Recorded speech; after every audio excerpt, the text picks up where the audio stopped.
आइए प्यारे बच्चों, आज हम पढ़ते हैं एनसीईआरटी क्लास 7 हिंदी। अष्ट छाप के कवियों में सर्वश्रेष्ठ एवं वात्सल्य रस के सम्राट, हिंदी साहित्य में सूर्य के समान दीप्तमान महाकवि सूरदास जी द्वारा रचित पंक्तियों के अनुवाद वात्सल्य के पद। मैयारी मोए दाऊ बो तु खिजायो, मोस कहे तमोल को लीनो, तो ये जसु मतु कबु जायो। का कहूँ ये सिर सके मारे खेल तई नहीं जाते, पुन पुन कहे तको नय मात को नहूँ तुम्हार तात।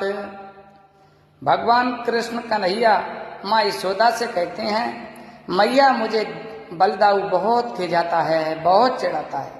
मुझसे कहता है तुम तो मोल के लिए हो, तुम्हें जसोदा माँ ने कब पैदा किया।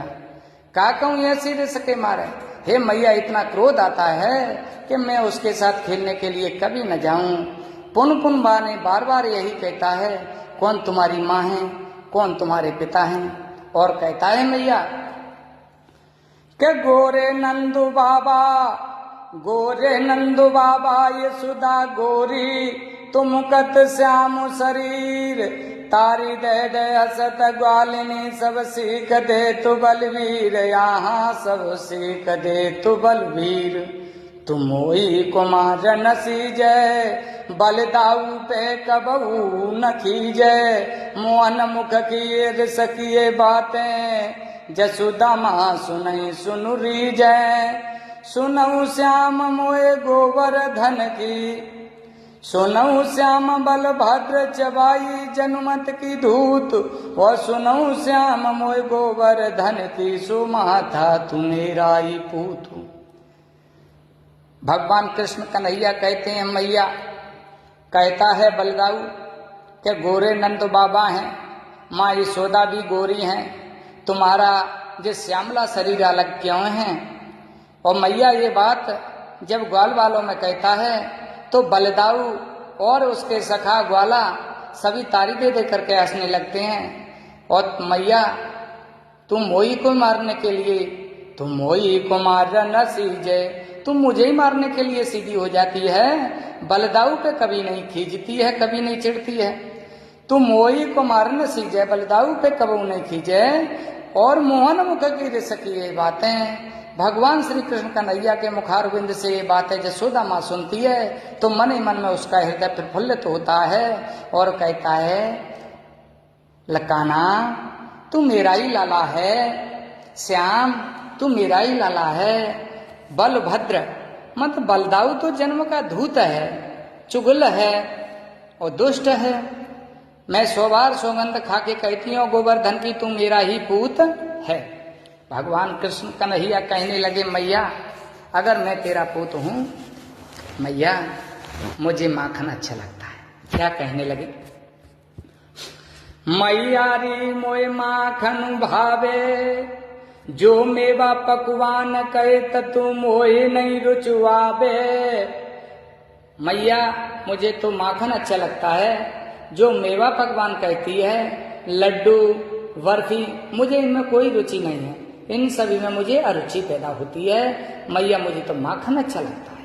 और क्या कहते हैं, ब्रज युवती एक पाछे ठाड़ी, सुनत श्याम की बात, मन ही मन कहे तक बहु अपन घर देख, माखन की घात यहाँ माखन की घात।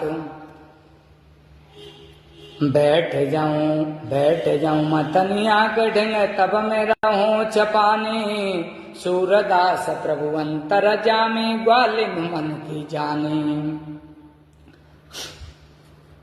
ब्रज युवती एक पाछे ठाड़ी, सुनत श्याम की बात, मन ही मन कहे तक बहु अपने घर देख, माखन की घात। और बैठ जाऊं मतनिया के ढंग, तब मैं रहूं चपानी, सूरदास प्रभु अंतर जामी, ग्वालिन मन की जानी। ब्रज की युवती एक पीछे माने पाछे माने पीछे खड़ी होकर के भगवान श्री कृष्ण कन्हैया की बातें सुनती है, मन ही मन में विचार करती है, किसी दिन अपने घर भी देखेंगे कि माखन की चोरी किस प्रकार से होती है। और बैठ जाऊं मथनिया के दिन, तब मैं मथनिया के ढंग बैठ जाऊंगी, छपानी माने छिप करके, फिर देखूंगी किस प्रकार से भगवान कृष्ण कन्हैया माखन की चोरी करते हैं। सूरदास जी कहते हैं प्रभु तो अंतर्यामी हैं, वे ग्वालिनी की मन की बात को समझ गए और वो ग्वालिनी प्रातः नंद बाबा के घर क्यों गई थी। देखिए रसकान ने बड़ा सुंदर वर्णन किया है इसमें। आज गई अति भोर रही हो, रस खान रही के नंद के भोयनी, बाको जी जुगला करो रजसो मत को सुख जात कहो नहीं। तेल लगा जी लगाए कयंजन भोय बनाए बनाए टिटो नहीं, डालय मेलन यार नियारत जो पुचकारत छो नहीं। आज गई थी वो ब्रज की ग्वालिनी सुबह नंद बाबा के द्वार पर जाती है, किस लिए, रई लेने के लिए, और वहां पर देखती है तो माँ यशोदा भगवान श्री कृष्ण कन्हैया के तेल लगाए लगाए के अंजन भोय बनाए, तेल लगा करके और आंखों में काजल लगा के और काजल का एक ठिठौना माथे पर लेलाट पर रख देती है और तेल लगाए लगाए के अंजन भोय बनाए बनाए ठिठौने, फिर गले में हाल डाल करके डाल हमेल नहार निहारत जो पुचकारत छोनई, और लाल की बलाइयां ले रही है। इस प्रकार से मैं देख करके माँ यशोदा का सुख को देख करके और माँ यशोदा का लाल को देख करके मैं धन्य ठगी सी रह गई।